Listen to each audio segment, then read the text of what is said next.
terjadi penetrasi negara, otoritas negara di dalam penyelenggaraan pemilu di Sumba Timur. Adanya dugaan penetrasi negara di dalam atau penetrasi pemegang otoritas di dalam penyelenggaraan pemilu di Sumba Timur. Oleh karena itu, di dalam kesempatan ini sebagai tokoh utama yang mendorong keadilan, perdamaian, demokrasi di Indonesia, saya ingin menegaskan 3 prinsip utama yang harus dipegang oleh pemerintah, yang pemegang otoritas, baik itu otoritas sipil maupun juga otoritas aparat.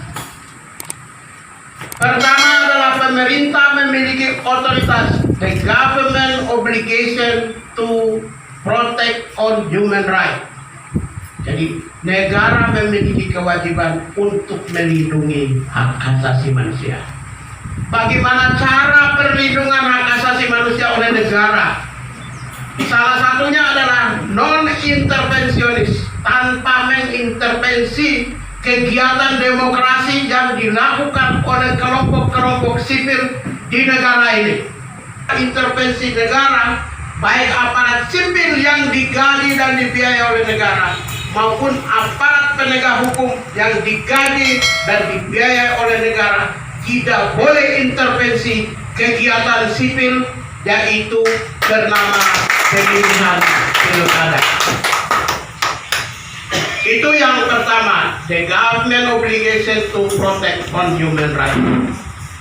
Yang kedua adalah the government obligation to fulfill on human rights. Bagaimana pemerintah ikut mendorong terpenuhinya hak-hak warga negara di dalam penyelenggaraan pemilu. Yang pertama adalah hak warga negara, yang paling utama dalam pemilu itu adalah hak atas pemilu, yaitu di mana rakyat diikut sertakan secara aktif sebagai di dalam penyelenggaraan pemilu.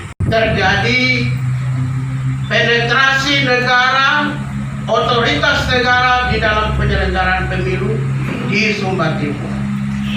Adanya dugaan penetrasi negara di dalam atau penetrasi pemegang otoritas di dalam penyelenggaraan pemilu di Sumba Timur.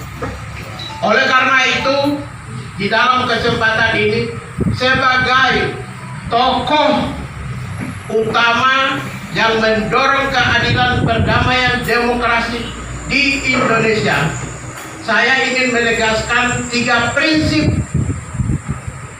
prinsip utama yang harus dipegang oleh pemerintah, yang pemegang otoritas, baik itu otoritas sipil maupun juga otoritas aparat.